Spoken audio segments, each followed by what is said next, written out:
Hi students, welcome back to my channel. இந்த வீடியோவில் என்ன பார்க்க போகிறோம் அப்படின்னா 12th ஸ்டாண்டர்ட் அக்கௌண்டன்சியில் இருக்க சாப்டர் நம்பர் 5 பார்க்க போகிறோம். வாங்க வீடியோக்குள்ளே போகலாம். ஸோ ஆல்ரெடி ஃபோர்த்து சாப்டரில் இருக்க எல்லா சம்ஸும் நம்ம பார்த்துருக்கோம். நெக்ஸ்ட்டு நம்ம பார்க்க போகிறது 5th chapter, admission of a partner. Okay, admission of a partner அப்படின்னா ஆல்ரெடி ஒரு பார்ட்னர்ஷிப் ஃபர்ம் இருக்குது. ஸோ அதில் ஒரு நியூ பார்ட்னர் என்ட்ராகிறார். A person may join as a new partner in existing partnership firm. So ஒரு ஆல்ரெடி ஒரு partner ஃபார்மாக இருக்கிற இடத்துல நம்ம ஒரு நியூ பார்ட்னராக போய் ஜாயின் பண்ணும்போது அதுதான் என்னன்னு சொல்கிறாங்க அப்படின்னா அட்மிஷன் ஆஃப் அ பார்ட்னர் அப்படின்னு சொல்கிறாங்க. ஸோ இந்த அட்மிஷன் எதுக்காக அட்மிஷன் பண்ணுறாங்க அப்படின்னும்போது, ஒன்று அவர் நிறைய கேபிட்டல் கொண்டு வருவார். ஸோ அந்த கேபிட்டல் அமௌண்ட் பார்த்தோம்னா நம்மளோட கம்பெனிக்கு தேவைப்படுறதா இருக்கும். இல்லை அவர் நல்லா வெல் எக்ஸ்பீரியன்ஸ்டு பர்சனாக இருக்கார், அவருக்கு நல்ல ஒரு குட்வில் இருக்குது, அவருக்கு நல்ல ரெப்புடேஷன் இருக்குது, அவருக்கு நல்ல பிஸ்னஸ் நாலேஜ் இருக்குது. அப்படின்ற பட்சத்தில் அவர் என்ன பண்ணுறாங்க அப்படின்னா ஒரு கம்பெனியில் நியூ பார்ட்னராக சேர்த்துக்கிறாங்க.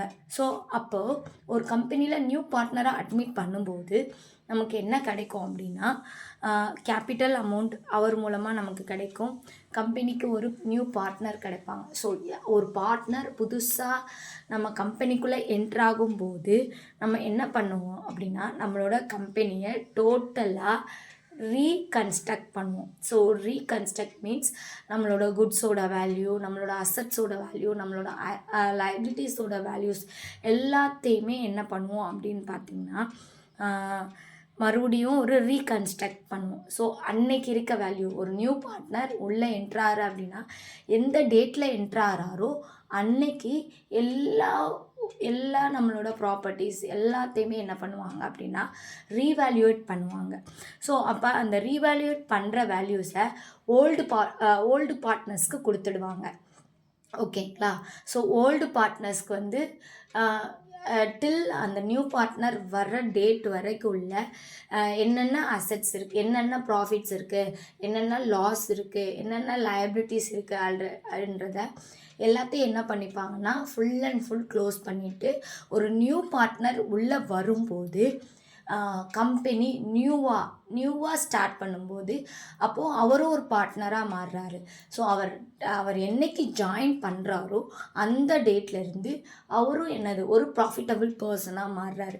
ஸோ எப்படி 2 பேர் இருக்கிற இடத்துல 3ஆவது ஒரு பர்சன் என்ட்ராகிறாரு அப்படின்னும்போது ஸோ அந்த டேட்லேருந்து அவரும் என்ன ஆகிடுறாரு, அந்த கம்பெனியோட ப்ராஃபிட் அண்ட் லாஸில் சேர்ற ஒருவராக ஆகுறாரு. ஓகே, ஸோ அதனால் அவர் சேர்றதுக்கு முந்தின நாள் வரை இருக்கக்கூடிய எல்லா ப்ராஃபிட் அண்ட் லாஸஸையுமே என்ன பண்ணிப்பாங்க அப்படின்னா ரீகன்ஸ்ட்ரக்ட் பண்ணி ஓல்டு பார்ட்னர்ஸ் எடுத்துப்பாங்க. ஸோ இதை தான் என்னென்னா ரீவேல்யூவேட் ஆஃப் அட்செட்ஸ் அப்படின்னு. ஸோ அந்த பார்ட்னர் இப்போ புதுசாக வர பார்ட்னர் ஒன்று கேஷ் எடுத்துகிட்டு வரலாம், இல்லை ஸ்டாக்ஸ் எடுத்துகிட்டு வரலாம், இல்லை ஏதாவது அசட்ஸ் எடுத்துகிட்டு வரலாம். ஸோ அவர் என்ன கொண்டுட்டு வராரு அப்படின்றதுக்கு உண்டான ஜேர்னல் தான் நம்ம பார்க்குறோம்.